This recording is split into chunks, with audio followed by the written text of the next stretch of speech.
Reaction is still pouring in from both sides of the aisle following President Joe Biden's plan to restrict the number of migrants who can claim asylum at the U.S. southern border. The order shuts down the asylum process once the number of illegal border crossings reaches 2,500 a day. The measure would be lifted once the 7-day average of daily crossings drops below 1,500, and the order is in effect right now. Some Democrats compare the move to policies enacted by former President Donald Trump. U.S. Representative Pramila Jayapal joins us live now. Thank you so much for joining us here on the 4 o'clock show, Representative. It's great to be with you. Thanks for having me. In a statement, you called the move disappointing, and you've said that the immigration system is outdated. What is your solution for the southern border? Yeah, thanks for the question. I have been working on immigration for the past 2 decades before I came to Congress. And what I know is that Americans agree that we need to modernize the immigration system so that we have more legal pathways for people to come to this country, and that we preserve the ability for asylum seekers who are fleeing terrible, terrible situations, are extremely vulnerable, to be able to come and claim asylum. And what has happened is that Republicans have consistently blocked for 30 years, not 5 years, not 10 years, but for 30 years, they have blocked any attempts to pass comprehensive, humane immigration reform that does modernize the immigration system. They've even blocked attempts to provide resources at the southern border for more processing, more immigration judges, more asylum officers, more money for border technology that would secure the border. And Donald Trump said the quiet part out loud. He said that he didn't want to do anything at the southern border because he wanted to keep immigration out there as an election year issue. So we are in this predicament. And what I would say is that there are ways to surge resources at the border by pulling agents off of other places. That's actually what's happening right now. And we wouldn't need to actually stop the ability for people to seek asylum. That's in our domestic law. It's also part of our international treaty obligations. We need to continue that.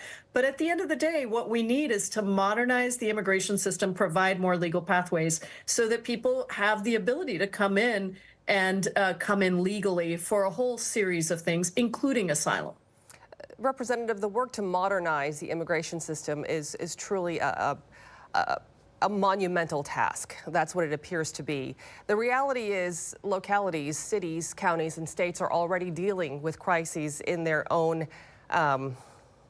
areas because of migrants who are desperate and begging for resources that, quite frankly, the cities and counties cannot provide. They're saying that this is a federal issue. No local county can legally issue work permits so that people can work and begin to earn a living. What is your response to local governments that are also desperate for federal assistance and ways for the federal government to step in and do something about this crisis in real time right now?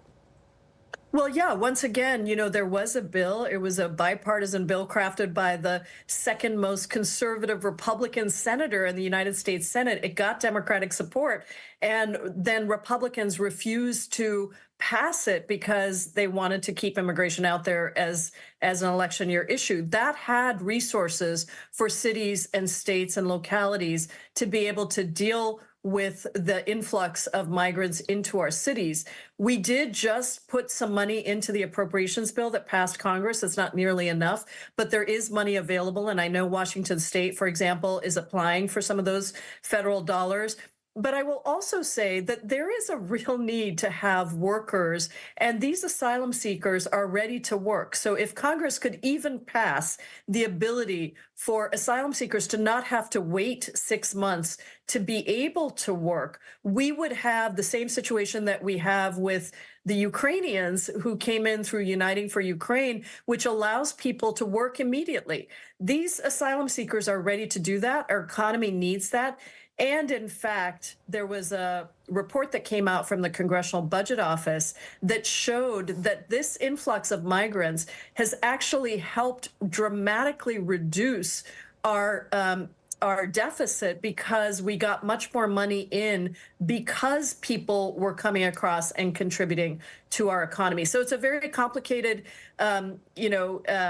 situation that we're in because we know we need workers. We know these people want to work, and we know that we can just modernize the system so that all of that can happen. By the way, in 2013, it was bipartisan that the Senate passed with 67 bipartisan votes, comprehensive humane immigration reform. So it is complex, but we also know exactly what needs to be done. Unfortunately, at that time, John Boehner, Republican Speaker of the House, refused to bring it up in the House for a vote. All right, Representative Pramila Jayapal, thank you so much for your time this afternoon. We appreciate it. Thank you so much.